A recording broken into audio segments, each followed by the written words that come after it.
pour que le mauvais jour, tu te rappelles ce que Dieu t'avait dit. Mais il y a des gens qui pensent que non, mais je suis engagé avec Dieu, ça fait un moment maintenant, j'ai remis ma vie spirituelle en ordre, je commence à prier, je commence à évangéliser, et tu t'attends à ce que tout aille bien. On t'a menti.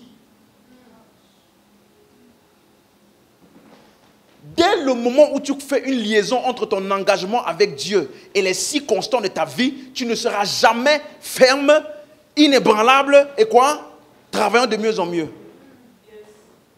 Donc pendant qu'on priait, voici, j'ai vraiment reçu ça très fort. Peut-être quelqu'un, mais on a prié pour que tu sois ferme, inébranlable. Ne pense pas que ça veut dire qu'on va juste prier et puis c'est fini.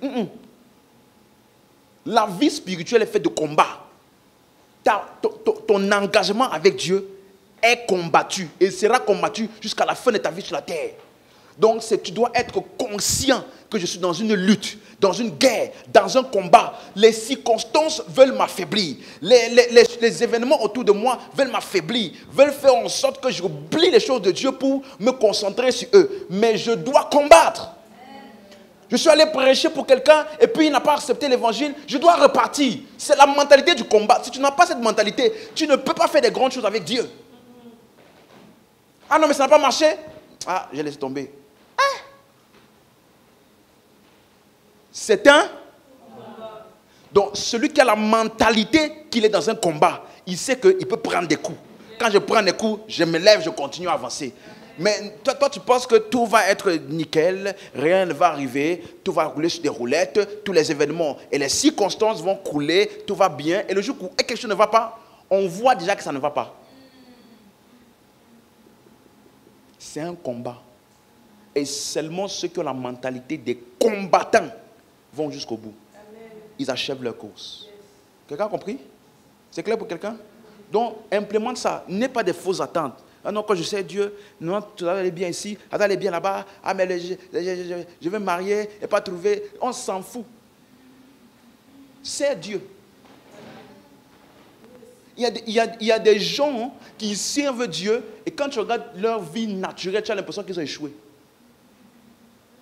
Pourtant, devant Dieu, ce sont des succès. Amen. Donc, garde ça. Garde ça. Et n'aie pas de fausses attentes pour rien. Ou je sais Dieu, j'ai prié, ou j'ai commencé à évangéliser, j'ai parlé à quelqu'un m'a insulté. Je n'ai plus envie d'évangéliser. Qui t'avait dit que tout devait être nickel?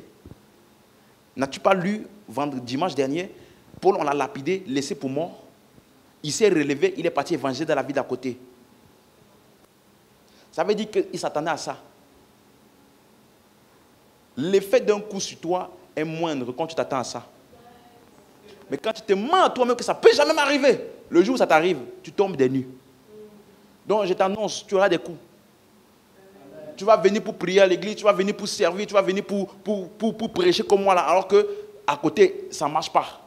Tu as lancé un business, c'est à côté. Tu viens de perdre le travail, on t'a renvoyé. Ou bien tes parents t'ont dit, tu es un mauvais enfant. Ou bien, je ne sais pas, peu importe. Quand tu as fini, tu as laissé ça de côté. Tu dis, voici ma priorité de vie.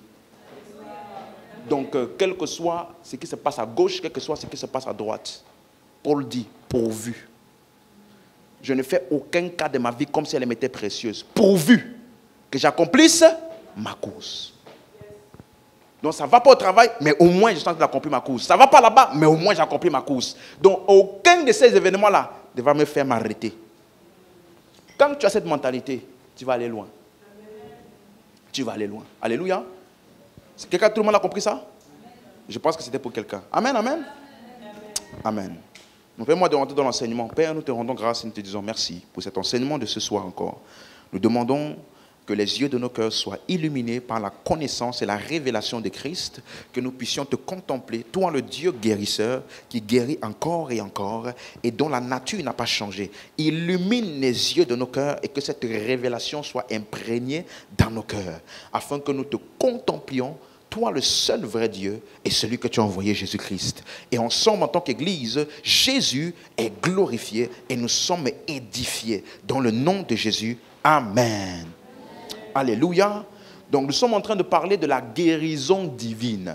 Et l'élément numéro 1 que nous avons vu, qui empêche les croyants généralement de recevoir, c'est leur perception qu'ils ont de Dieu. J'ai dit que la Bible dit par l'apôtre Jacques, il dit que si tu es double de cœur, qu'un tel homme qui est double de cœur, qui pense que Dieu guérit en même temps qu'il donne la maladie, qui pense que Dieu est bon en même temps il est mal, qu'un tel homme qui est double de cœur, qui ne s'imagine pas qu'il recevra quelque chose du Seigneur. Donc c'est pour cela que je pris mon temps dans cette première partie de bien exposer la nature de Dieu et de toucher les textes ambigus.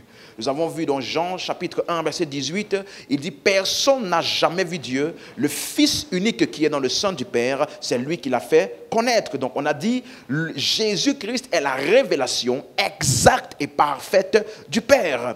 Dans Jean 14 verset 9, il dit « Celui qui m'a vu a vu le Père. » Donc pour connaître le Père, il faut écouter le Fils. On a également vu dans Colossiens 2 verset 9, la Bible dit « En lui habite corporellement toute la plénitude de la divinité. » En d'autres termes, il n'y a rien d'autre de Dieu à connaître en dehors de Christ. Pourquoi? Parce qu'en Christ, il y a la plénitude de la divinité. Tu es avec moi? Donc tout ce qui n'est pas en Christ n'est pas en Dieu. Tout ce que tu ne trouves pas en Christ n'existe pas en Dieu. Alléluia. Et donc c'est sur la base de ça que nous avons commencé à étudier certains textes comme Exode 15 verset 26 où il dit si vous obéissez, je ne vous frapperai d'aucune des maladies dont j'ai frappé les Égyptiens. Et on a vu que le mot je ne vous frapperai, je là, tous les termes actifs ont été rajoutés par le traducteur, mais en réalité c'était des termes passifs. Juste pour dire, vous ne serez frappés d'aucune des maladies dont les Égyptiens ont été frappés. Pourquoi? Car je suis l'Éternel qui guérit. Donc pourquoi est-ce qu'il est l'Éternel qui guérit? En quoi sa nature? Le mot guérir, c'est le mot Rapha, qui veut dire guérir, mais aussi qui veut dire préserver. Donc on a vu ensemble que Dieu, il est le Dieu guérisseur en ce qu'il guérit, mais aussi en ce qu'il préserve. Tu es avec moi jusqu'ici? Dans Exode 20, verset 5 et verset 6, il dit « Je suis le Dieu jaloux qui punit l'iniquité des pères sur les fils jusqu'à la 3e et la 4e génération de ceux qui me haïssent et qui fait miséricorde, verset 6, jusqu'à la 1000e génération. » Et on a vu ensemble que le mot « punir », ça ne veut pas dire « punir », c'est le mot « pakad » qui a un sens positif et un sens négatif. Mais Moïse ne l'a utilisé que dans le sens positif. Et on a vu l'application de cela dans Nombre 14, lorsque les enfants d'Israël ont murmuré contre Moïse et contre Dieu, et les pères ont péri, mais les fils sont entrés. Donc Dieu a préservé, il a intervenu en faveur d'eux. Il s'est occupé de leurs iniquités des pères pour ne pas que ça affecte les fils. Est-ce qu'on est ensemble? Et on a vu ensemble dans Jean 5, verset 14, on a commencé à voir si c'était le cas. Est-ce que Dieu souvent il choisit de ne pas guérir? Certains. Est-ce qu'il guérit de manière sélective? On a vu un homme dans Jean 5, verset 14, qui était paralysé depuis 38 ans et qui venait au bord de la piscine de Bethesda. Et Jésus lui a dit dans Jean 5, verset 14, ne pêche plus, de peur qu'il ne t'arrive quelque chose de pire. Et on a dit que le quelque chose de pire, là, ce n'est pas une maladie pire. Parce que Jésus a fait clairement, dans Jean 9, la décorrélation entre les péchés des uns et les maladies. Il a dit que cet enfant, il est né aveugle, pas parce que ses parents ont péché. Non. Est-ce qu'on est ensemble? Et aujourd'hui, je vais t'expliquer d'où viennent ces cas-là. D'où vient qu'il y ait des gens qui naissent aveugles? Ils naissent avec un bras. Ils naissent trisomiques. Ça vient d'où? Jésus a dit que ce n'est pas le péché de quelqu'un. Non, ce n'est pas la punition de Dieu parce que quelqu'un a péché. Non. Ce n'est pas la répercussion. Quelqu'un disait, tu es stérile parce que tu as avorté. Mais il y a des gens qui ont avorté 15 000 fois. Ils ont des enfants aujourd'hui. Et ils ne sont même pas chrétiens. Quelqu'un me suit? Il y a des gens qui n'ont jamais fait aucun avortement. Ils ont toujours vécu bien. Et ils n'arrivent pas à enfanter. Tu vas dire quoi? Il faut qu'on... Tu vois, écoute-moi. Ta perception de Dieu va influencer ta perception de tous les événements de ta vie. Ta perception de Dieu, oui, ça va influencer comment tu perçois tout ce qui t'arrive. Alléluia. Donc il a dit, ne pêche pas de peur qu'il t'arrive quelque chose de pire. On a vu le quelque chose de pire là. Ici, ça parle de quoi? La condamnation éternelle. Et ne pêche plus, ça veut dire quoi? Crois en moi. Ne sois pas dans l'incrédulité. Est-ce qu'on est ensemble? Et puis ce dimanche, on a commencé à voir l'écharde de Paul. 2 Corinthiens 12, verset 7. Ouvrons ensemble. 2 Corinthiens 12, verset 7. Il dit, pour que je ne sois pas enflé d'orgueil, à cause de l'excellence des révélations, il m'a été mis une écharde dans la chair, un ange de Satan pour me souffleter et pour m'empêcher de m'enorgueillir. On a vu que cette expression écharde dans la chair n'est pas une expression créée par Paul.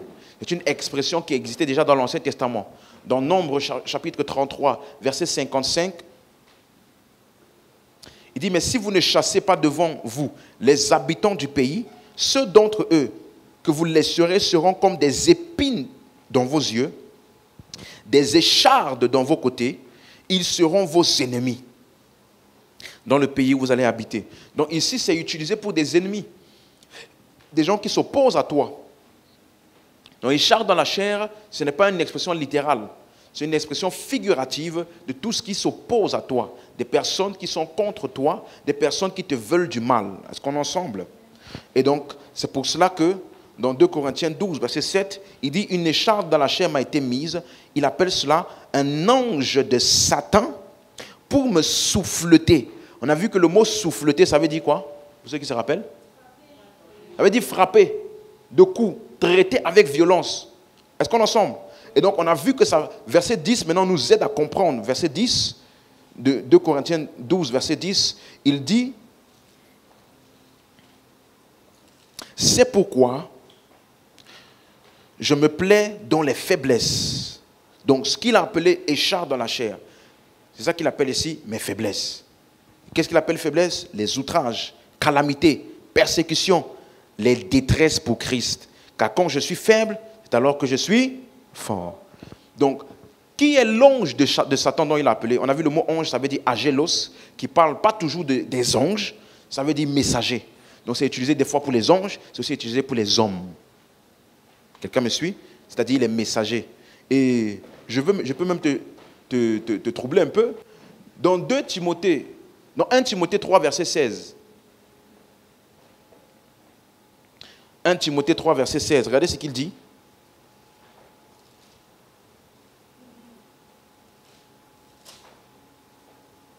Et sans contredire, le mystère de la piété est grand. Celui qui a été manifesté en chair, ou alors Dieu a été manifesté en chair. On est ensemble? Donc Dieu manifesté en chair, ça parle de qui? Hein? Jésus-Christ, n'est-ce pas? Il dit Dieu a été manifesté en chair, justifié par l'Esprit, en parlant de sa résurrection, vu des anges, et prêché aux gentils, cru dans le monde, élevé dans la gloire. Suis-moi. Le mot ange, c'est le mot agélos, qui veut dire messager. Dans l'Apocalypse, on dit écrit à l'ange de l'église d'Éphèse. L'ange de l'église d'Éphèse, c'est un homme. C'est le pasteur qui est chargé d'annoncer la parole à l'église d'Éphèse. Donc ça parle du pasteur de l'église. Quelqu'un comprend? Donc plusieurs fois quand tu vas voir le mot ange, c'est le mot agélos, ça ne veut pas toujours dire un ange.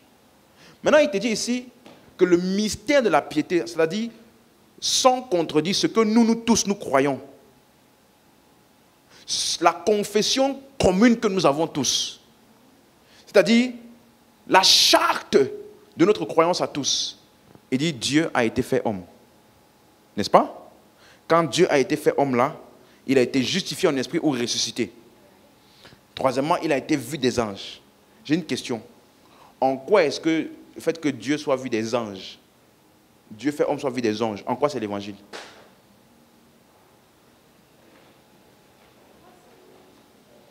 En quoi ça fait partie de notre croyance commune?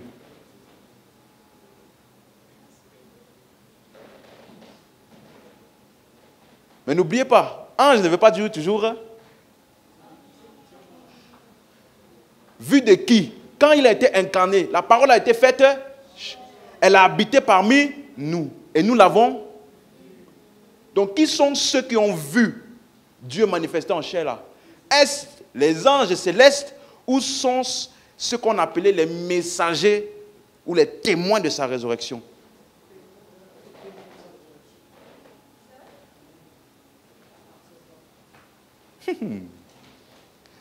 Hein? Et c'est eux là qui disent maintenant prêcher aux gentils, non?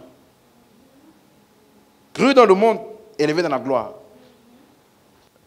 Parce que le témoignage, n'oublie pas 1 Corinthiens 15, Paul dit, voici l'évangile que je vous ai prêché. Christ est mort selon les Écritures. Enseveli et ressuscité des morts le 3e jour selon les Écritures.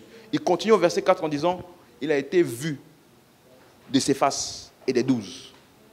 Donc ça fait partie de l'évangile. Quelqu'un a compris? Quelqu'un a compris? Donc quand il dit, un ange de Satan a été envoyé pour me souffleter. Est-ce que ça parle d'un ange? Non.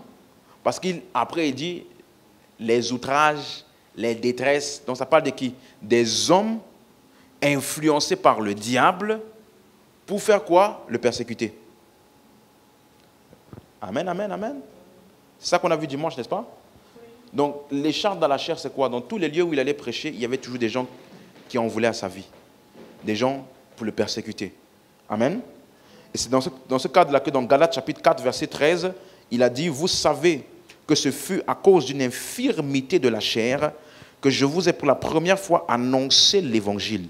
Donc on a vu infirmité dans la chair ici. Ça ne parle pas d'une maladie. Tout le monde se rappelle de ça? Ça parle du fait que dans Acte 14, verset 6, la Bible dit que Paul et Barnabas, ayant eu connaissance, se réfugièrent dans les villes de la Lycaonie. Quelles sont ces villes-là? Lystre et Derbe, et dans la contrée d'alentour. Et ils annoncèrent la bonne nouvelle.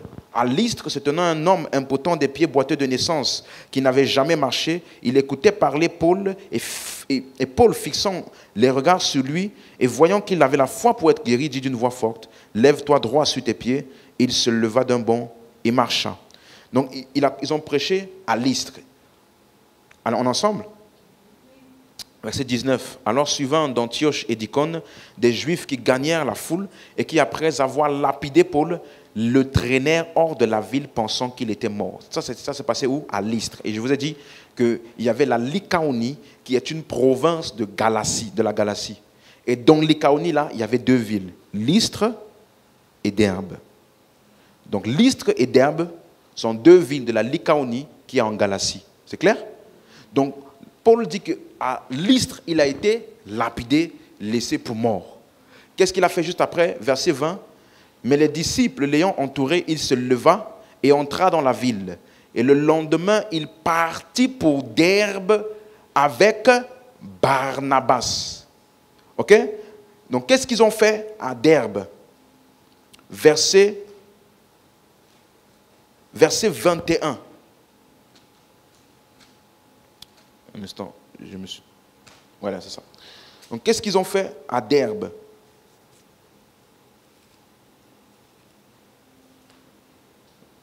Attendez, je me suis trompé dans mes... Ouais, c'est ça. Quand ils eurent évangélisé cette ville et fait un certain nombre de disciples, ils retournèrent à Lystre, à Icône et à Antioche. Donc, qu'est-ce qu'ils ont fait? Qu'est-ce qu'il a fait à Derbe? Il a évangélisé. Donc, ma question est, à ton avis, dans quel état physique se trouvait-il quand il est parti à Derbe, sachant qu'il venait juste d'être lapidé et laissé pour mort? Comprenez? Donc, quand il dit que c'est à cause d'une infirmité de la chair que je vous ai pour la première fois annoncé l'évangile, vous comprenez que l'infirmité de la chair, c'était toutes les séquelles physiques de la lapidation qu'il venait de subir avant de partir évangéliser. Est-ce qu'on est ensemble? Donc, il y a des gens qui utilisent ces expressions-là pour dire « Ah non, c'est la maladie. Ah non, Paul est parti là-bas, il était malade. » Est-ce qu'on est ensemble? Et sachez que cette persécution-là était quelque chose de commun. Dans Acte 5, par exemple, à partir du verset 40, on dit que Pierre et Jean, ils ont été battus de verge. Acte 5, verset 40. Est-ce que tout le monde suit? Ils se rangèrent à son avis et ayant appelé les apôtres, ils les firent battre de verge. Il leur défendit de parler au nom de Jésus et ils les relâchèrent. Amen, amen.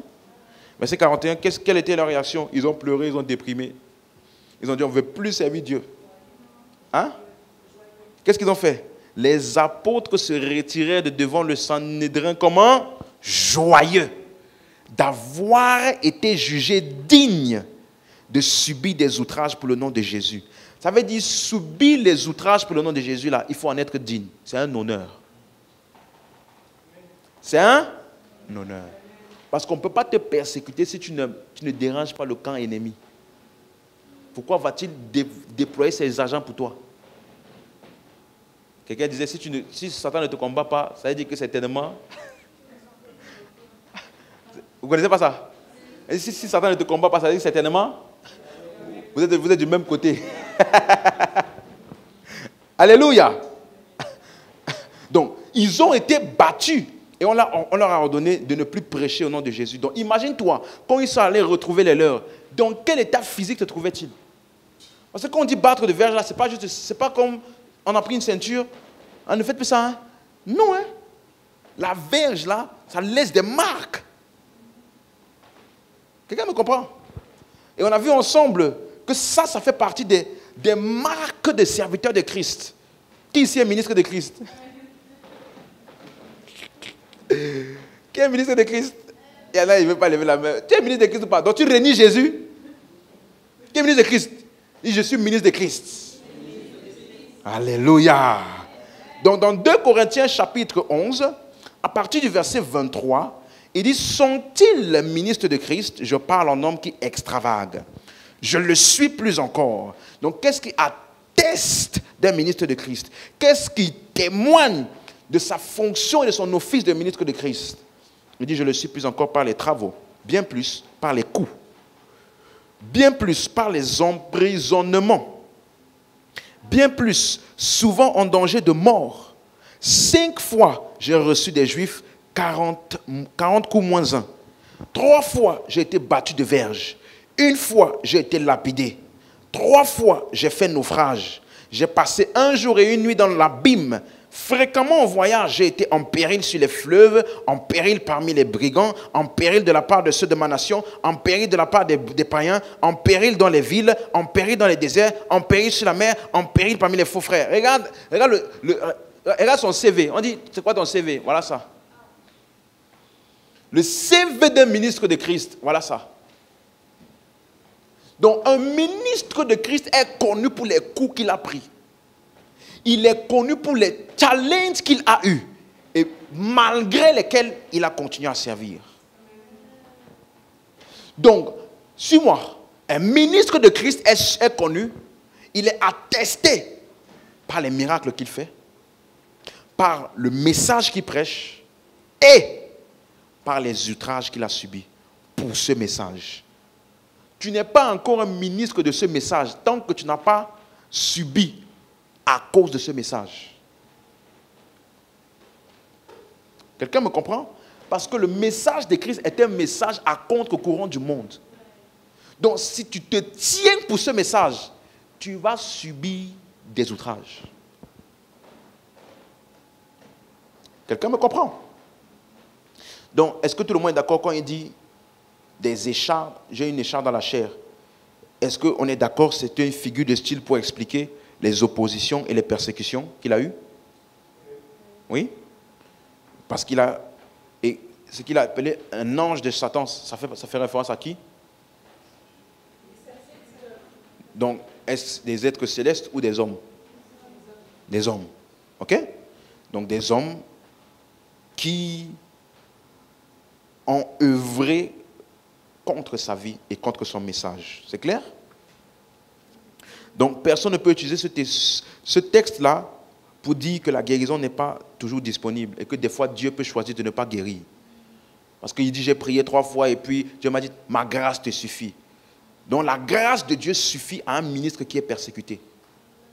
Sa grâce te suffit pour te permettre non pas de supporter les maladies, mais pour servir malgré les persécutions. Sa grâce. Donc, Paul a reconnu et démontré la puissance de guérison. Donc, dans les 2 textes qu'on a vus, infirmité dans la chair et écharde dans la chair, c'était dans quel texte? De 2 Corinthiens et aussi Galates, n'est-ce pas? Mais dans ces 2 églises-là, Paul a clairement démontré qu'il y avait la puissance de guérison là-bas. Pour te montrer que écharde dans la chair, ça n'avait rien à voir avec la maladie. Dans 2 Corinthiens 12, par exemple, verset 12, il dit « Les preuves de mon apostolat ont éclaté au milieu de vous par une patience à toute épreuve, par des signes, des prodiges et des miracles. » Quelqu'un comprend? Et quand tu entends signes, prodiges et miracles, tu sais très bien que parmi ça, un élément majeur des signes, prodiges et miracles, les apôtres faisaient, il y avait quoi? La guérison. Par exemple, dans Acte 19, on dit que Paul, versets 11 et 12, on dit Dieu faisait des miracles extraordinaires par les mains de l'apôtre Paul, au point où les gens qui avaient appliquaient sur les malades les vêtements qui avaient touché Paul, et les maladies les quittaient et les esprits impurs étaient chassés. Est-ce qu'on est ensemble? Donc quand tu entends signes, prodiges et miracles, il y a forcément la guérison dedans. Quelqu'un me comprend? Donc, mais regarde ce qu'il dit. Il dit, l'épreuve de mon apostolat. Tu vois, le mot apôtre veut dire envoyé. Donc ça veut dire l'épreuve que je suis envoyé de Dieu. Donc ce que je fais, c'est la mission que Dieu m'a demandé de faire. Il y a des signes, prodiges et miracles dessus, n'est-ce pas? Mais le premier, c'était quoi? Lisez, 2 Corinthiens 12, là, verset 12. Le premier, c'était quoi? Patience à toute épreuve. Donc tu ne peux jamais séparer ton appel des épreuves de cet appel-là. Il y a des épreuves. Quelqu'un me comprend? Et si tu es appelé, tu tiens ferme. Celui qui m'a appelé est fidèle. Il me fera arriver jusqu'au bout. Patience à toute épreuve. Alléluia. Donc, Paul a accompli des miracles de guérison dans l'église de Corinthe. Parce qu'il dit que l'épreuve de mon apostolat, il y a eu des signes, des prodiges, des miracles. Donc, il n'a jamais dit que Dieu est celui qui donne la maladie. Non. Il a même enseigné dans 1 Corinthiens 12, verset 9, parmi les dons de l'esprit, 1 Corinthiens 12, verset 9, il a cité quoi? Le don des guérisons, n'est-ce pas? 1 Corinthiens 12, verset 9. À un autre, la foi par le même esprit. À un autre, le don des guérisons par le même esprit. Verset 28. Et Dieu a établi dans l'Église, premièrement, des apôtres, secondement, des prophètes, troisièmement, des docteurs. Ensuite, ceux qui ont le don des miracles, puis ceux qui ont les dons de guérir. Amen, amen.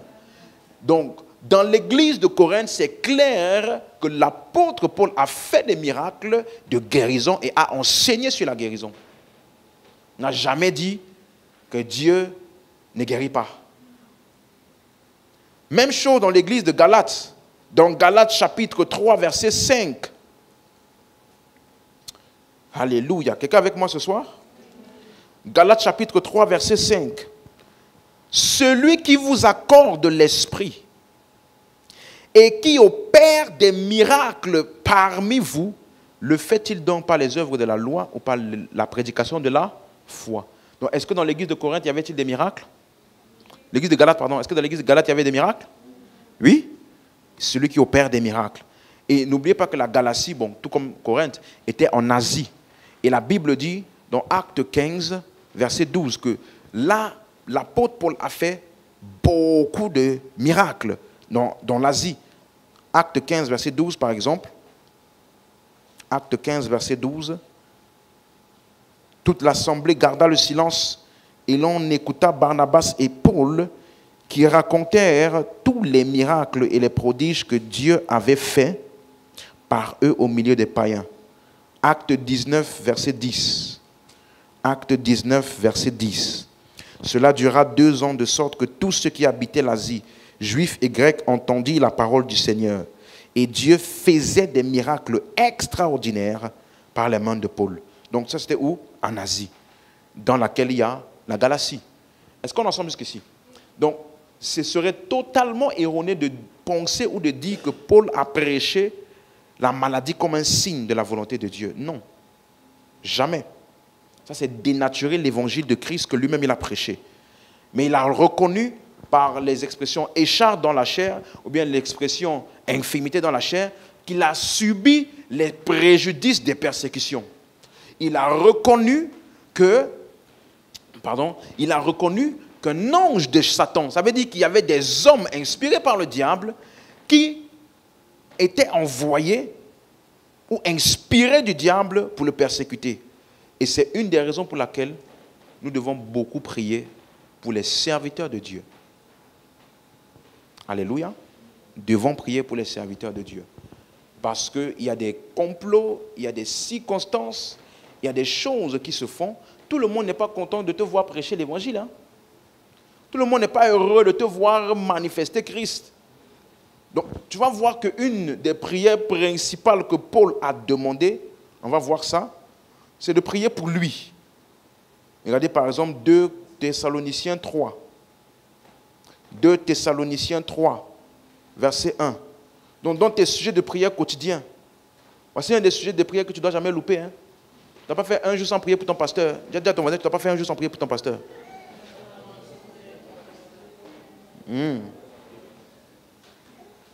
Quelqu'un me comprend? Au reste, frère, regarde ce que Paul dit, 2 Thessaloniciens 3, verset 1. Au reste, frère, priez pour nous, afin que la parole du Seigneur se répande et soit glorifiée comme elle l'est chez vous. Verset 2. Afin que nous soyons délivrés des hommes méchants et pervers, car tous n'ont pas la foi. Quelqu'un me comprend? Donc, Paul a demandé de prier pour qui? Pour lui. Afin que la parole de Dieu soit quoi? Restez concentrés. Afin que quoi? Afin que la parole de Dieu se répande et soit glorifiée. Ça veut dire, le plus grand bien-être que tu puisses faire à la parole de Dieu pour qu'elle se répande dans un lieu, ce n'est pas en priant pour la parole. Il n'a pas dit prier pour que la parole soit glorifiée. Non. Il a dit quoi? Prier pour nous. Donc, la mesure à laquelle la parole va se répandre dans un lieu est dépendante des hommes de ce lieu. Donc, si je veux que la parole se répande dans un lieu, je prie pour les hommes chargés de répandre la parole dans ce lieu-là. Donc, il dit prier pour nous afin que nous soyons délivrés des hommes méchants et pervers. Dans Romains 15, à partir du verset 30, Romains 15, verset 30, je vous exhorte, frères, par notre Seigneur Jésus-Christ, par l'amour de l'Esprit, à combattre avec moi en adressant à Dieu des prières en ma faveur. Donc, comment est-ce que tu combats avec les hommes de Dieu? Il dit, en adressant à Dieu des prières en ma faveur. Verset 31, afin que je sois délivré des incrédules de la Judée et que les dons que je porte à Jérusalem soient agréés des saints. Est-ce qu'on est ensemble? Donc, ça veut dire que quand je combats pour un homme de Dieu, je prie pour lui afin qu'il soit délivré des incrédules. Pourquoi? Parce que le prédicateur est un élément essentiel de la propagation de l'évangile dans un lieu. La Bible dit dans Romains 10, verset 14, « Comment invoqueront-ils celui en qui ils n'ont pas cru? Comment croiront-ils s'ils n'ont pas entendu parler? Comment entendront-ils parler s'il n'y a personne qui prêche? » Donc ça veut dire que le fait que tu vas voir dans un endroit beaucoup de personnes qui vont invoquer le Seigneur pour être sauvés, c'est parce qu'ils ont cru. Mais comment ont-ils cru? Ils ont dû entendre parler. Comment ont-ils entendu parler? Ils ont entendu parler parce que quelqu'un a prêché. Donc, le prédicateur dans une ville est la main de Dieu dans cette ville. Le prédicateur dans un lieu est la main de Dieu pour sauver dans ce lieu. Parce que s'il ne prêche pas, personne ne sera sauvé. Quelqu'un me comprend? Donc, ça te montre à quel point le rôle essentiel est celui du prédicateur. Donc, s'il est entravé, empêché, emprisonné, ralenti, ça entrave aussi la propagation de l'évangile dans ce lieu-là. Donc, on doit prier pour nos prédicateurs, prier pour la vie des serviteurs et des ministres de l'évangile. Alléluia! C'est très important. Regardez ce que Paul dit dans 2 Timothée 4, verset 17. 2 Timothée 4, verset 17. Donc un chrétien qui est responsable et qui est conscient de l'accomplissement du plan de Dieu, il doit faire de ce sujet un de ses sujets majeurs. 2 Timothée 4, verset 17. C'est le Seigneur qui m'a assisté et qui m'a fortifié afin que la prédication fût accomplie par moi et que tous les païens l'entendissent. Et j'ai été délivré de la gueule du lion. Encore une fois, il utilise une expression figurative. Gueule du lion, c'est qui? Les persécuteurs. Quelqu'un me comprend? Donc, en d'autres termes, tu as vu ce qu'il a dit? Afin que la prédication fût accomplie par moi et que tous les païens l'entendissent. Donc, si moi, je ne fais pas la prédication, les païens ne vont pas entendre. Et s'ils n'entendent pas, ils ne vont pas croire. Et s'ils ne croient pas, ils ne vont pas invoquer. Et s'ils n'invoquent pas, ils ne vont pas être sauvés. Donc Paul dit, les prières et l'assistance de Dieu n'étaient pas pour les païens, c'était pour moi. Pour que moi ensuite je puisse prêcher. Et que les païens entendent. Quelqu'un me comprend? Est-ce que quelqu'un comprend? Donc, la prière n'est pas pour arrêter la persécution. La prière n'est pas pour mettre fin à la persécution. Au contraire, la prière, comme Dieu a dit, ma grâce te suffit. La prière est pour te supplier de la puissance, pour te fortifier contre ces persécutions et te donner l'audace de prêcher et d'enseigner l'évangile au milieu des persécutions. Alléluia. Tu comprends? Donc, ça t'explique ce que je t'ai dit au début. Ne pense pas que la vie de service de Dieu là est une vie où tu te la coules douce. Tout est nickel. Non. Même quand on prie pour toi, ce n'est pas pour que tes problèmes s'arrêtent. On prie pour que tu puisses prêcher au milieu des problèmes. Quelqu'un comprend? Donc c'est pour ça que tu vas voir que lorsque les gens prient, on va voir, laisse-moi donner trois textes. Par exemple, Acte 4, verset 29. Alléluia. Acte 4, verset 29.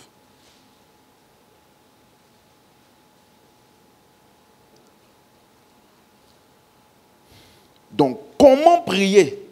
Ou quels sont les sujets de prière, ou la manière de prier quand je suis persécuté, ou quand quelqu'un est persécuté? Alléluia. Regardez comment ils ont prié pour les disciples. Maintenant, Seigneur, vois leurs menaces. Donc le Seigneur, quand il y a les menaces, qu'est-ce qu'il fait? Il voit, tout comme toi.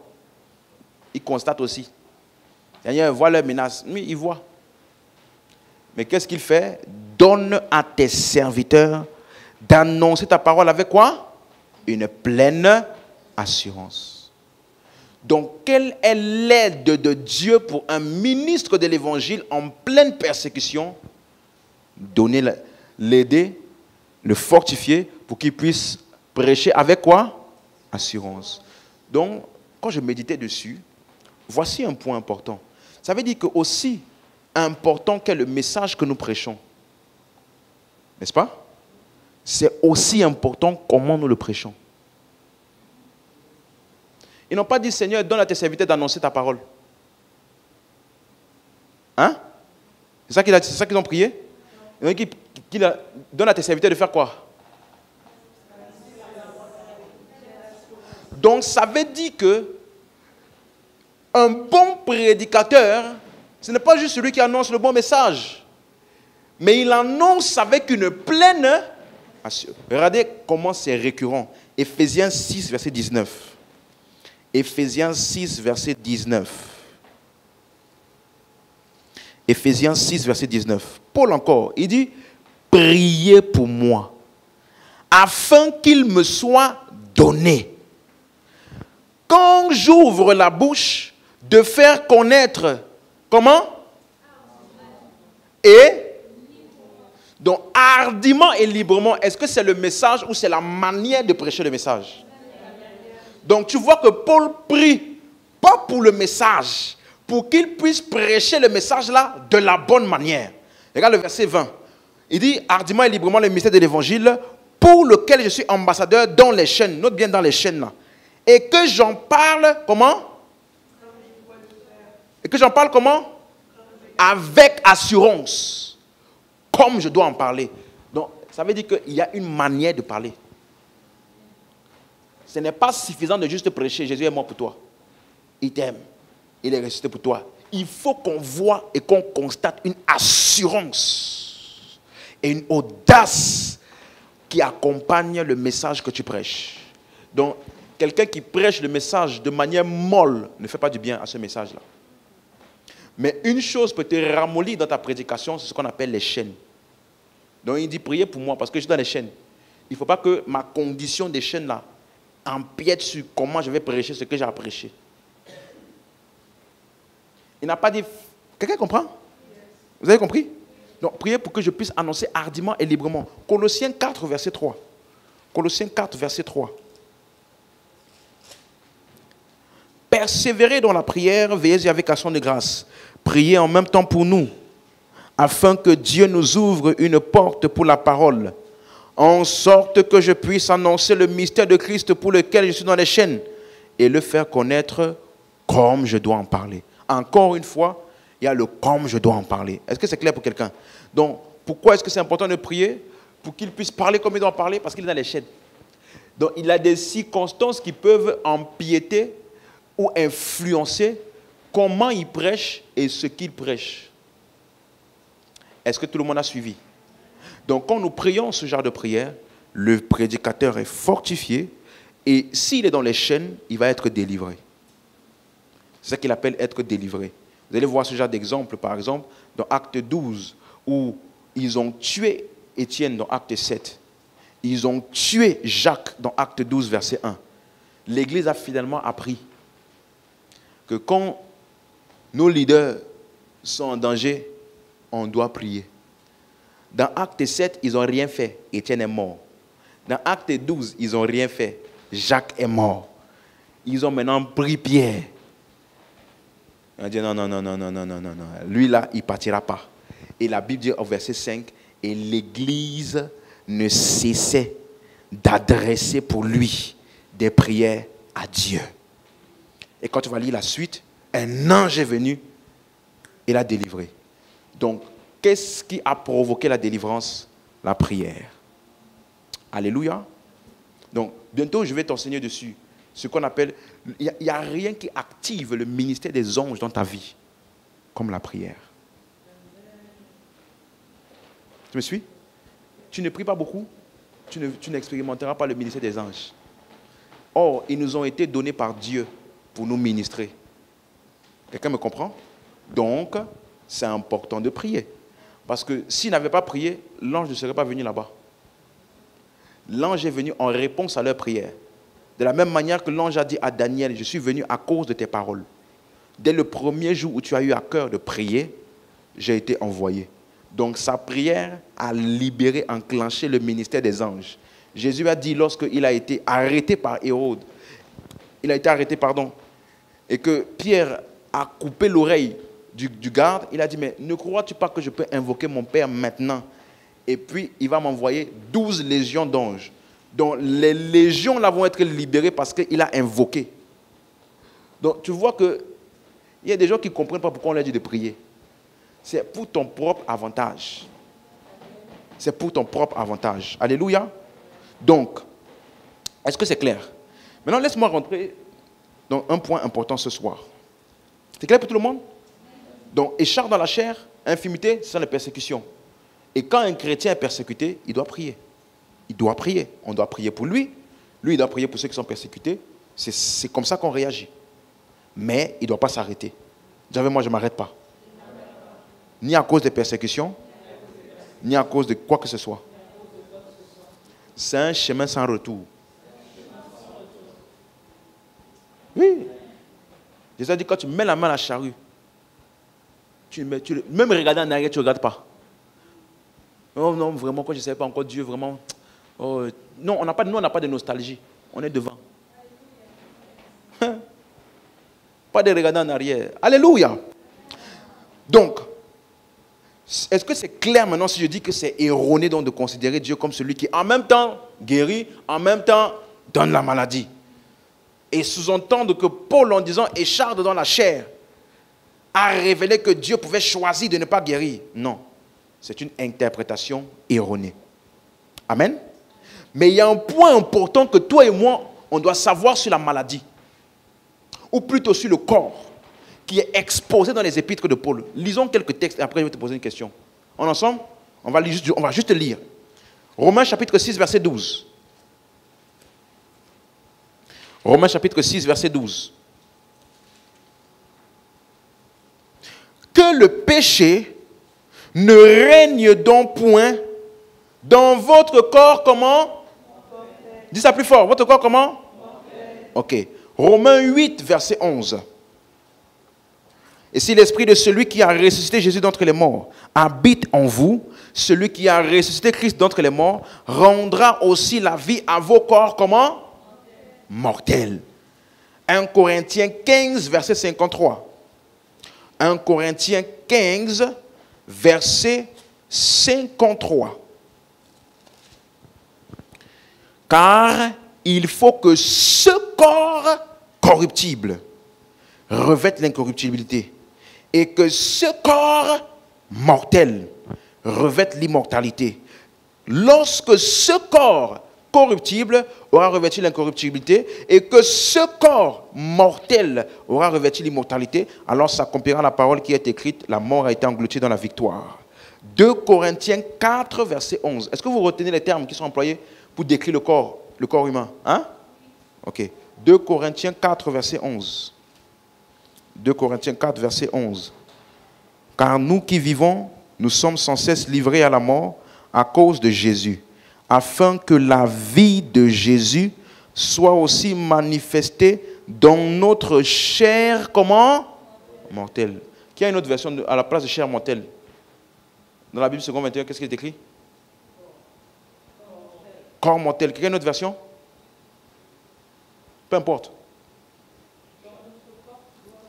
Notre corps qui doit mourir. Ok. 2 Corinthiens 5, verset 4. 2 Corinthiens 5, verset 4. Car tandis que nous sommes dans cette tente, nous gémissons accablés parce que nous voulons non pas nous dépouiller, mais nous revêtir, afin que ce qui est mortel soit englouti par la vie. Donc, ma première question, c'est celle-ci. Ça veut dire quoi mortel pour toi? Hein? Ça périt. Est-ce que je dis ça peut mourir? Hein? Ça peut périr. Hein? Ok. Parce que ce terme mortel en grec, ça veut dire temporaire, fragile, faible. Donc, le corps humain dépérit. Quelqu'un comprend? Le corps humain n'est pas infaillible. D'où la nécessité d'en prendre soin par des moyens naturels et non pas par la puissance de Dieu. Ton corps n'est pas spirituel. Donc, il ne faut pas rester comme ça, tu traites ton corps n'importe comment. Et puis tu dis, la puissance de Dieu agit en moi. Au nom de Jésus. Après, tu bois un bon coca. Ah, la puissance de Dieu agit en moi. Quelqu'un me comprend? Avant ça, on va toucher des points sensibles aujourd'hui. 2 Corinthiens 4, toujours. 2 Corinthiens 4, verset 7. Nous portons ce trésor dans des vases de terre. Dis avec moi, vase de terre. Afin que cette grande puissance soit attribuée à Dieu et non pas à nous. Le mot terre là, c'est le mot ostrakinos. Ça veut dire ça vient de la terre. C'est tiré de la terre. Dans le langage courant, tu peux l'appeler vase d'argile ou bien un pot d'argile. Or, tu sais très bien que le pot d'argile est fragile, n'est-ce pas? Donc, c'est pour te montrer que le corps physique fait d'argile, de la terre, qui vient de la terre, est fragile. Quelqu'un comprend?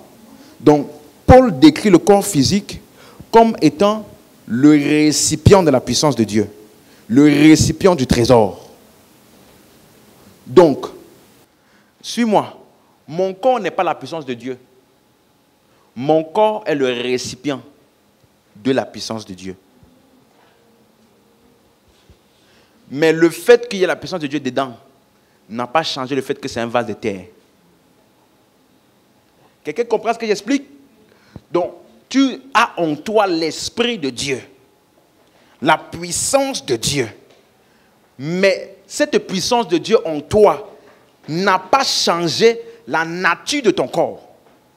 Donc, ton corps est un corps mortel.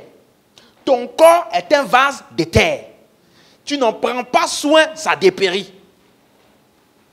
Donc, tomber malade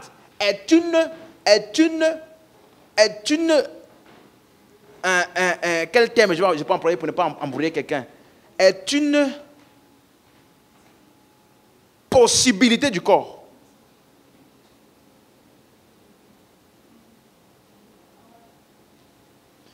Parce que ce corps-là est fragile.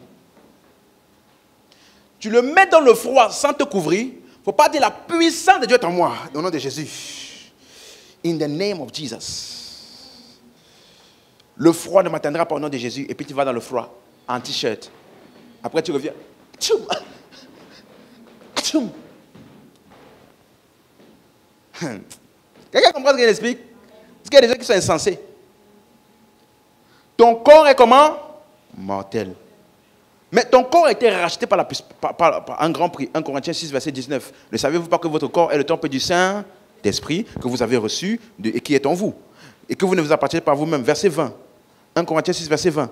Car vous avez été rachetés à un grand prix. Donc ton corps a déjà été quoi? Racheté. Mais le produit n'a pas encore été livré. Tu as déjà commandé sur Amazon? Quand tu commandes sur Amazon, là, tu attends un délai de livraison, non? Voilà, donc tu es encore dans le délai de livraison. Donc le corps qui a été payé là n'est pas encore là. Donc tu dois supporter celui-là en attendant. Quelqu'un comprend? Mais ça a déjà été payé, racheté. C'est ça qu'il nous explique dans 1 Corinthiens 15.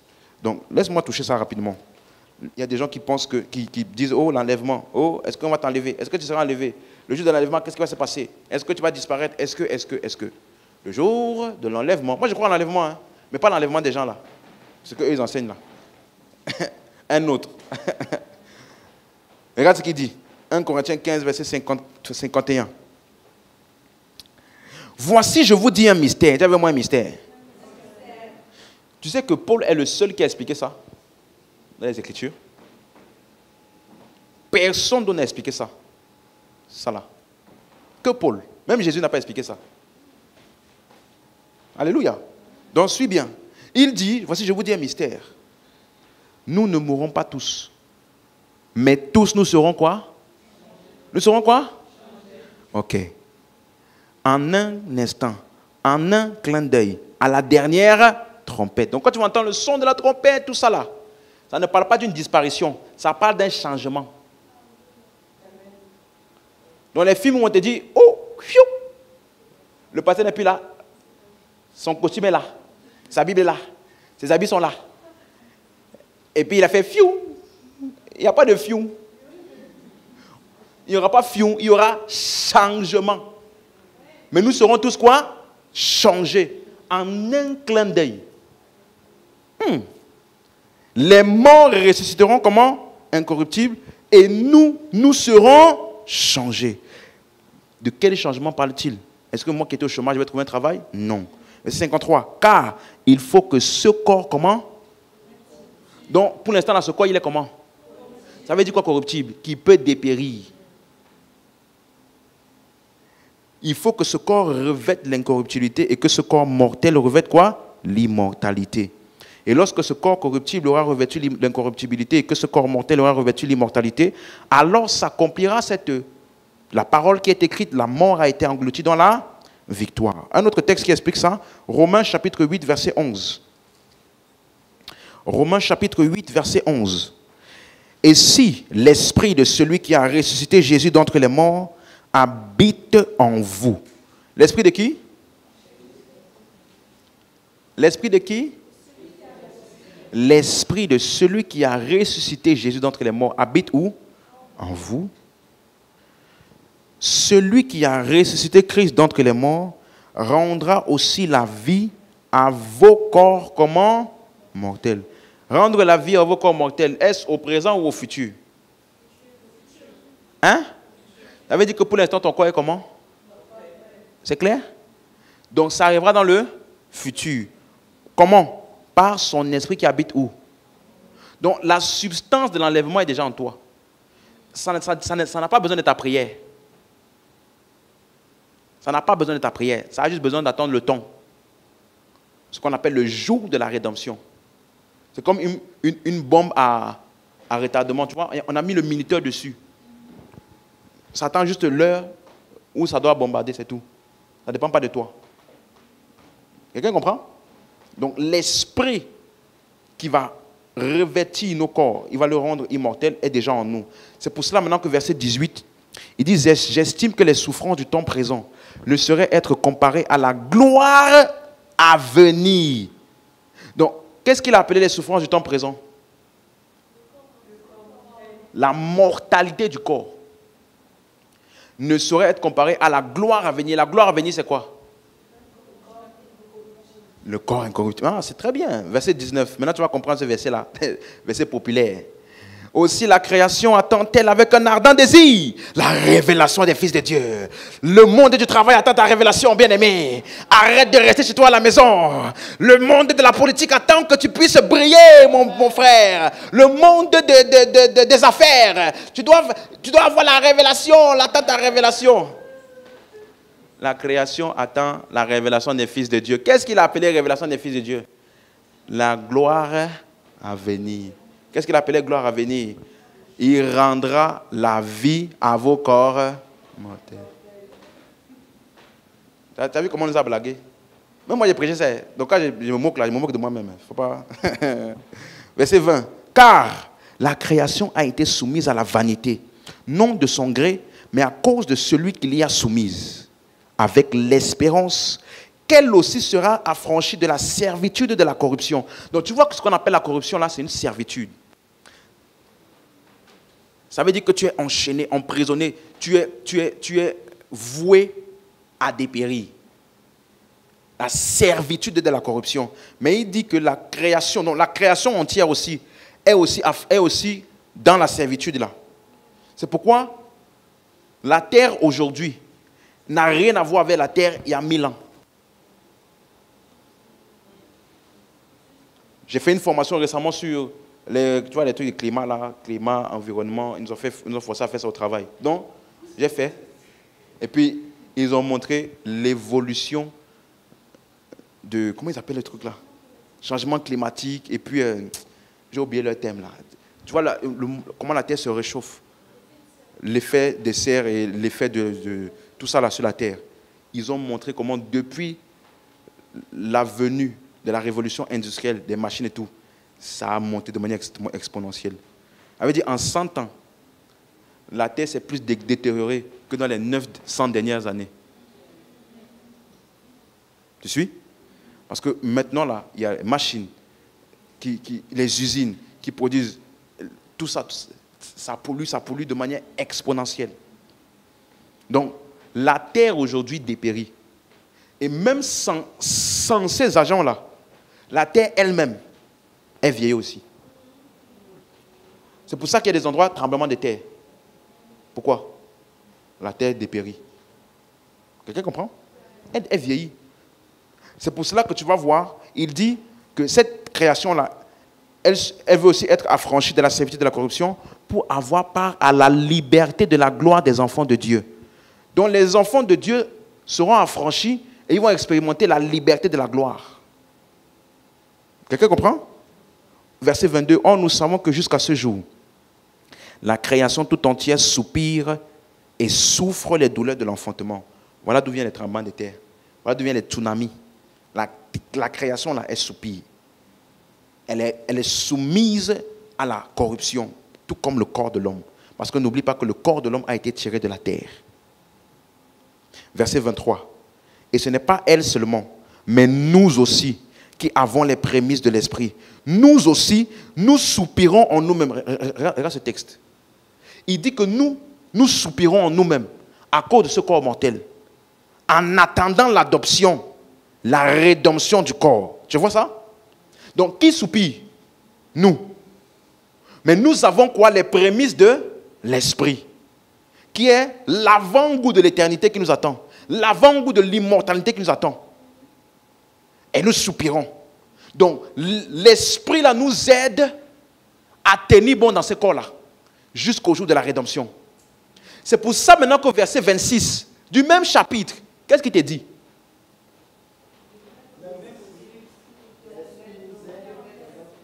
Tu comprends? L'esprit nous aide dans notre faiblesse. La faiblesse, c'est quoi? La mortalité. Comment est-ce qu'il nous aide? Parce que nous ne savons pas ce qu'il convient de demander dans nos prières. Voici l'endroit qui a tué ce verset. Le mot prière n'est pas dans l'original, ça ne veut pas dire prière. Il dit, nous ne savons pas gérer ce gémissement, parce que le mot prière, là, ça veut dire simplement désirer. Or, il a dit déjà que nous soupirons. Nous désirons. Donc ce corps mortel-ci a un soupir. Il veut être changé. Il dit, nous on ne sait pas gérer ça. Mais l'Esprit intercède. Ça veut dire qu'il se tient ensemble avec nous pour tenir ce corps-là, qui est en train d'avoir des soupirs inexprimables. J'ai reformulé. Soupir inexprimable là, l'Esprit ne soupire pas. Qui soupire de tout ce qu'on a lu depuis? Donc l'Esprit t'aide à demeurer dans ce corps malgré le fait qu'il est mortel jusqu'à ce que le jour de l'adoption arrive. Ça ne parle pas de la prière? Alléluia. 2 Corinthiens 4, verset 16. 2 Corinthiens 4, verset 16. Rapidement. C'est pourquoi nous ne perdons pas courage. Et lors même que notre homme extérieur se détruit, notre homme intérieur fait quoi? Il se renouvelle de jour en jour. C'est clair maintenant? Dans le corps extérieur, il dépérit. Verset 17. Car nos légères afflictions du moment présent produisent pour nous, au-delà de toute mesure, un point excellent de gloire. Parce que nous regardons non point aux choses visibles, mais à celles qui sont invisibles. Car les choses visibles sont passagères et les invisibles sont éternelles. Donc tu comprends maintenant ce verset. Qu'est-ce qu'il appelle choses visibles et qu'est-ce qu'il appelle choses invisibles? Chose visible, c'est quoi? Hein? L'homme extérieur, n'est-ce pas? Et chose invisible, c'est quoi? L'esprit qui va nous revêtir du corps. C'est pour ça maintenant que la suite, parce qu'il n'y a pas de chapitre dans l'original, la suite, le verset qui est juste après, il dit, nous savons en effet que si cette tente où nous habitons sur terre est détruite, nous avons dans le ciel un édifice qui est l'ouvrage de Dieu. Une demeure comment? Éternelle, qui n'a pas été faite de main d'homme. Vous comprenez maintenant? C'est ça qu'il appelle invisible, qui est éternel. Donc on a dans le ciel un édifice, un ouvrage de Dieu qui est une demeure éternelle. Le ciel là, c'est où? Hein? Le ciel, le domicile éternel là, c'est où? On a expliqué, n'est-ce pas? L'esprit qui habite où? Verset 2. Aussi nous gémissons dans cette tente. Ouais, c'est nous qui gémissons. Et donc, quand on dit des soupirs inexprimables, là, ce n'est pas pour l'esprit, c'est pour toi. C'est toi qui gémis dans cette tente-ci. Il dit, nous gémissons dans cette tente désirant. Tu as vu maintenant? C'est ça qu'on appelle le mot prière là, dans Romains 8. Nous désirons revêtir notre domicile comment? Céleste. Si du moins nous sommes trouvés vêtus et non pas nus, car tandis que nous sommes dans cette tente, nous gémissons, accablés, parce que nous voulons, non pas nous dépouiller, mais nous revêtir, afin que ce qui est mortel soit englouti par la vie. Et celui qui nous a formés pour cela, c'est Dieu qui nous a donné quoi? Les arts de l'esprit. C'est clair? C'est clair? Est-ce que c'est clair? Éphésiens 1, verset 13. Bon, tout ça, ce sont des textes qui affirment la mortalité du corps qui sera rendu immortel dans le futur. Éphésiens 1, verset 13. En lui, après avoir entendu la parole de vérité, l'évangile de votre salut, en lui vous avez cru, vous avez été scellés du Saint-Esprit, qui avait été promis, lequel est le gage. Le mot gage, c'est le même mot que les arts. Il est le gage de notre héritage pour la rédemption de ce que Dieu s'est acquis. Vous voyez? Donc le Saint-Esprit est le gage, la garantie que nous aurons l'héritage promis qui est le corps immortel. C'est clair? Et on termine par Éphésiens 4, verset 30. N'attristez pas le Saint-Esprit de Dieu par lequel vous avez été scellés pour le jour de la rédemption. C'est ça qui a été expliqué en te parlant de la bombe là. Elle avait dit que le Saint-Esprit est en toi. Il est déjà programmé pour ce jour-là. Ce n'est pas ta prière qui va te faire avoir le corps immortel. C'est le Saint-Esprit en toi par lequel tu as été scellé pour ce jour-là. Ça veut dire qu'il a déjà un programme intérieur. Donc quand on dit le son de la trompette, ne pense pas que c'est une trompette qui va sonner quelque part.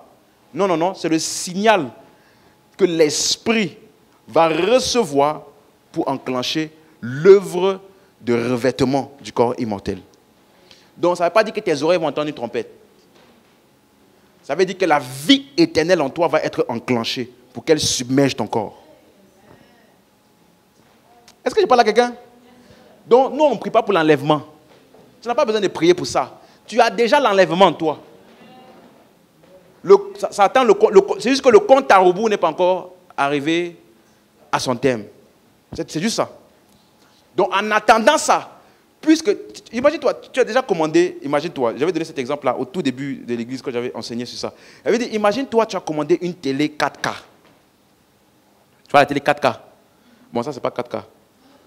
Imagine-toi, tu as commandé une télé 4K, HD 4K. Vous voyez les anciennes télés de l'époque là, où il y avait le globe derrière là. Tu as connu ça? Les années, les nouveaux là. Tu as connu ça? Vous avez connu ça? Tu as connu ça? C'est vrai? Tu as connu ça? Oui? Vraiment, ok, je vous crois. Tu vois les télés là? Elle dit que nous, des fois, chez nous là, quand on n'avait pas ça ne captait pas les chaînes, on prenait la fourchette. Tu vois la fourchette? On tord un des bouts de la fourchette comme ça, on met derrière à la place du câble, et puis ça capte. Yeah. Voilà les télés qu'on avait. Imagine-toi maintenant, tu as cette télé chez toi. Et puis tu commandes sur Amazon la télé 4K. Donc tu sais déjà que la télé 4K va arriver. Tu as 2 jours pour tenir avec la télé là. Est-ce que tu vas tenir comme quelqu'un qui ne s'attend à rien? C'est pour ça qu'on te dit que nous, on sait déjà qu'on aura le corps immortel. Mais nous soupirons en nous-mêmes. Ah, le corps là arrive. Pourquoi on est ici? Ah, j'aimerais ne plus avoir de moments où je fatigue. J'aimerais avoir ne plus de moments où je dois me déplacer. J'aimerais juste penser, je suis aux États-Unis. J'aimerais juste... Oh, tu comprends? Parce que le jour où Jésus a été enlevé, il n'avait pas d'aile. Il n'avait pas d'aile, mais le corps là a supplanté la gravité parce que ce n'était pas un corps normal. Donc, nous, on lit les Écritures, on sait que c'est possible. Mais nous gémissons dans ce corps là. Parce qu'après 2 heures, 3 heures, 4 heures, 5 heures, 6 heures, on commence à être fatigué. Ah! Nous gémissons. Mais l'Esprit nous aide. L'Esprit nous aide. Donc, l'Esprit de Dieu nous a été donné pour que nous puissions supporter la mortalité là, jusqu'au jour de la rédemption. Il intercède pour nous. Le mot intercéder veut dire se tenir ensemble contre. Donc, il se tient ensemble avec nous contre cette mortalité pour que nous puissions faire ce que nous avons à faire et malgré les soupirs inexprimables. C'est pour ça que des fois quand tu pries, tu arrives souvent à un moment d'extase. Quand l'expérience finit, tu dis, oh purée. Ça t'est jamais arrivé? Oh purée. Tu vois, un moment, j'avais fait un moment de retraite. C'était bien.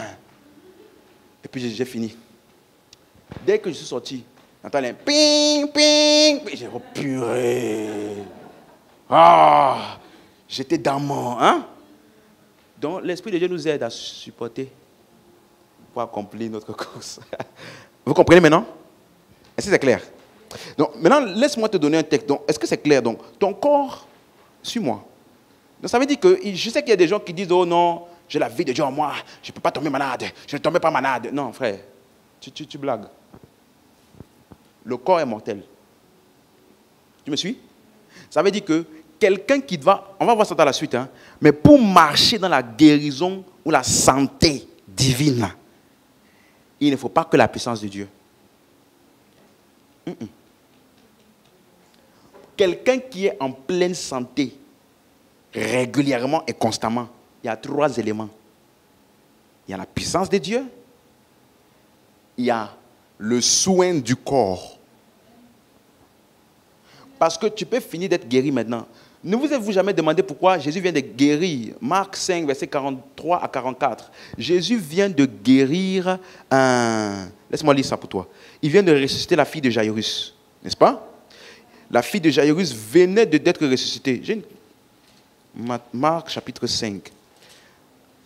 Je ne vais pas trop m'étendre dessus, mais pour ceux qui veulent Allez regarder la marche par la foi, la partie, la foi et le bon sens. J'ai expliqué ça là-bas. Mais regardez, aussitôt, verset 42, la fille se leva et se mit à marcher, car elle avait 12 ans et il fut dans un grand étonnement. Verset 43, Jésus, donc, elle venait de faire quoi? Être ressuscitée. Verset 43, Jésus leur adressa de fortes recommandations pour que personne ne sût la chose, et il dit qu'on donna à manger à la jeune fille. Hein? Mais la puissance de Dieu est tentée d'agir dans son corps. Pourquoi elle a besoin de manger? Ça veut dire que si tu ne donnes pas à manger, elle va remourir. Parce que le besoin du corps, ce n'est pas la puissance de Dieu, c'est la nourriture.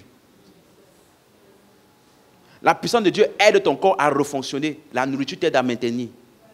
Ok. Quelqu'un a compris ce que je viens de dire? Donc c'est pour cela que ton corps peut subir, écoute-moi, ton corps peut subir plusieurs guérisons divines. Parce que quand on t'a guéri une fois par la puissance de Dieu, tu peux retomber malade. Pour te montrer que ton corps est quoi? Mortel. Et la puissance de Dieu peut te guérir. Mais pour te maintenir en santé, tu dois marcher par la foi. Déclarer des paroles de foi régulièrement sur toi et ton corps. Mais ce n'est pas que ça. Tu dois aussi user de bon sens pour prendre soin de ce corps. Laissez-moi vous donner un exemple. Quelqu'un comprend? Regarde. Philippiens chapitre 4. Il y a un homme qui s'appelle Épaphrodite dans la Bible. C'était un collègue de ministère de Paul. Philippiens 4, verset 18. Philippiens 4, verset 18. Il dit, j'ai tout reçu et je suis dans l'abondance. J'ai été comblé de bien en recevant par Épaphrodite ce qui vient de vous comme un parfum d'une bonne odeur. Donc, c'est comme si Épaphrodite était une des personnes qui travaillait avec Paul et qui supervisait l'église de Philippe. Vous me suivez? Donc maintenant, dans Philippiens, toujours là, chapitre 2 maintenant, regardez ce qu'il dit. Philippiens chapitre 2. Philippiens chapitre 2, verset 25. J'ai estimé nécessaire. On est ensemble? Philippiens 2, verset 25. Là, je veux vraiment que tout le monde suive. C'est bon? J'ai estimé nécessaire de vous envoyer mon frère qui? Épaphrodite, mon compagnon d'œuvre et de combat. Dis avec moi d'œuvre et de combat. Donc, il appelle l'œuvre de Dieu là quoi? Combat. Merci beaucoup. Par qui vous m'avez fait parvenir de quoi pouvoir à mes besoins. Verset 26. Car il désirait vous voir tous et il était fort en peine de ce que vous aviez appris sa maladie. On est ensemble. Donc Épaphrodite, il était quoi? Il a été malade. Verset 27, Paul va maintenant expliquer. Il a été malade en effet, et tout près de la mort. Mais Dieu a eu pitié de lui, non seulement de lui, mais aussi de moi, afin que je n'eusse pas tristesse sur tristesse. Je l'ai donc envoyé avec d'autant plus d'empressement, afin que vous vous réjouissiez de le revoir, et que je sois moi-même moins triste. Recevez-le donc dans le Seigneur avec une joie entière, et honorer de tels hommes. Maintenant, il va donner la cause de sa maladie. Verset 30. Car c'est pour l'œuvre de Christ qu'il a été près de la mort, ayant exposé sa vie, afin de suppléer à votre absence dans le service que vous me rendiez. Ça veut dire que les Philippiens n'ont pas fait ce qu'ils faisaient auprès de Paul. Et Épaphrodite a dû tout prendre sur lui pour satisfaire à tous les besoins de Paul. Mais quand il dit ayant exposé sa vie, ça veut dire quoi? Quelqu'un a la version Martin? Du verset 30 là. Il a été près de la mort ayant exposé sa vie. Version Martin dit, quelqu'un a ça?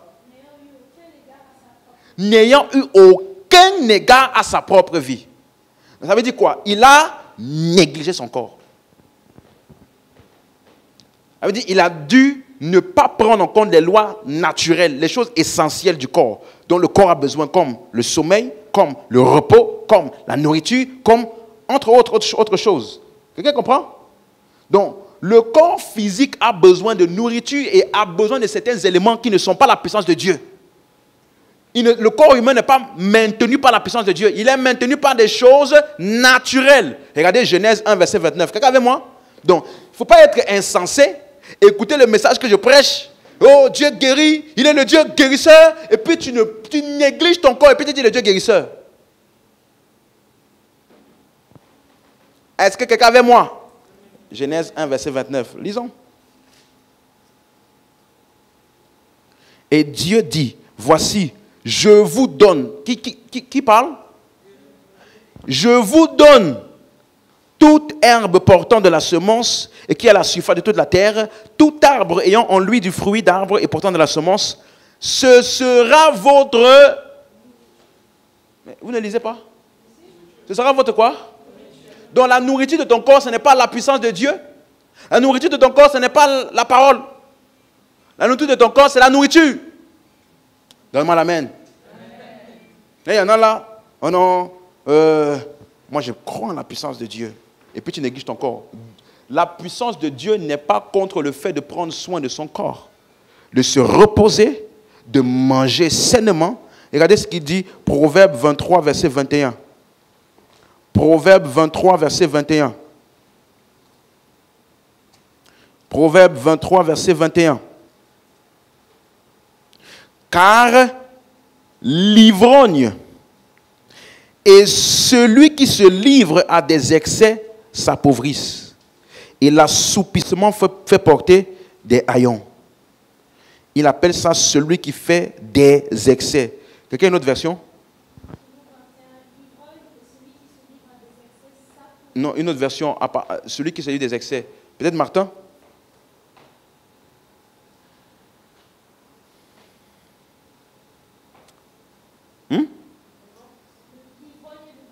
L'ivrogne et le gourmand. Voilà. C'est le mot, d'autres versions disent le glouton. C'est le mot zalal en hébreu. C'est pour désigner quelqu'un qui a un comportement non restreint. Il n'a pas de restriction. Donc, la Bible n'encourage pas la gloutonnerie ou les excès. C'est même vu dans les Écritures qu'il y a des gens, bon je vais juste lire les passages, vous allez lire chez vous, mais c'est même montré dans les Écritures qu'il y a des gens, que le croyant, il peut se lancer dans des jeûnes qui consistent à renoncer pendant un certain temps à une gratification comme la nourriture immédiate, pour une cause noble. Par exemple, dans Exode 34, verset 28, Moïse fut là avec l'Éternel 40 jours et 40 nuits. Il ne mangea point de pain et il ne but point d'eau. Il a jeûné, n'est-ce pas? Dans Matthieu 4, verset 1 et 2, ça on peut ouvrir. Matthieu 4, verset 1 et 2. Alors Jésus fut emmené par l'Esprit dans le désert pour être tenté par le diable. Après avoir jeûné 40 jours et 40 nuits, il eut faim. Un autre texte dans Acte 13, verset 1. Acte 13, verset 1.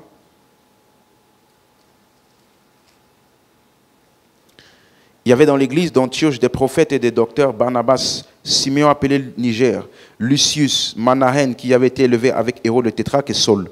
Pendant qu'ils servaient le Seigneur dans leur ministère et qu'ils jeûnaient, le Saint-Esprit dit, mettez-moi à part Barnabas et Saul pour l'œuvre à laquelle je les ai appelés. Verset 3. Alors, après avoir jeûné et prié, ils leur imposèrent les mains et les laissèrent partir. Quelqu'un comprend? Quelqu'un m'avait demandé, est-ce que c'est écrit dans la Bible qu'on doit jeûner? Il y a un verset qui dit, vous jeûnerez, vous devez jeûner. J'ai dit non, il n'y a pas. Mais il y a des instructions implicites. Si tout le monde a fait, tu dois faire. Jésus a jeûné. Les apôtres ont jeûné. Regarde, 2 Corinthiens 1, verset 27. 2 Corinthiens 1, verset 27.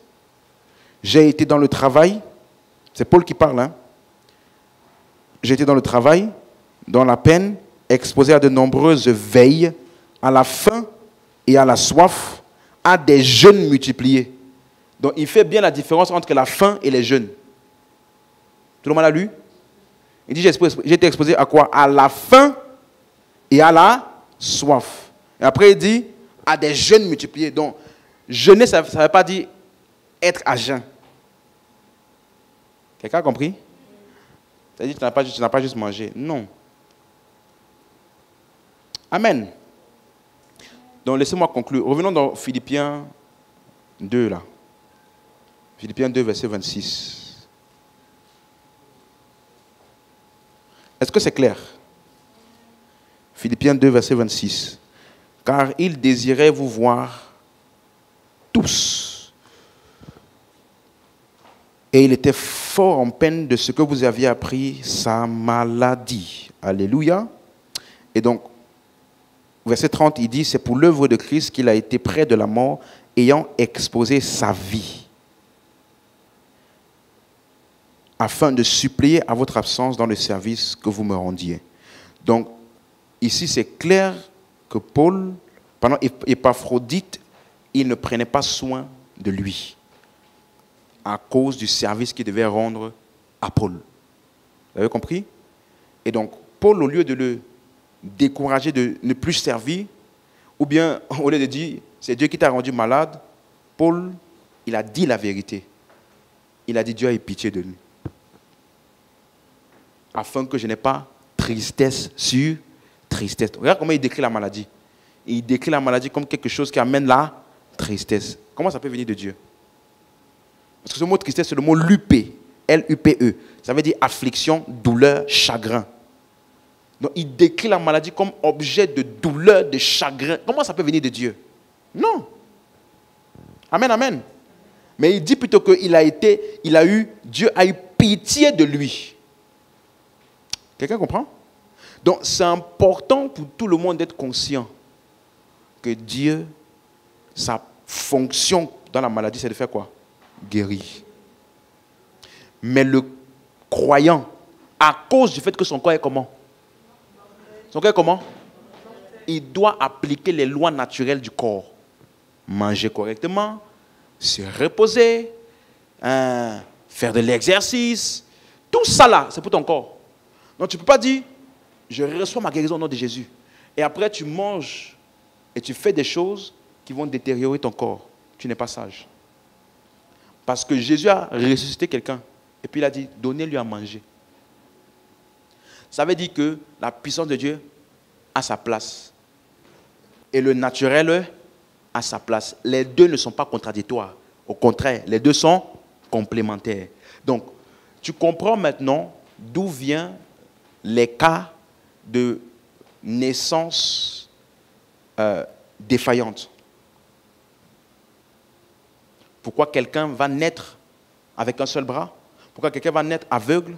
Pourquoi quelqu'un va naître avec un rein en moins? Ce genre de choses. Ça vient de quoi? La défaillance du système de reproduction de l'homme.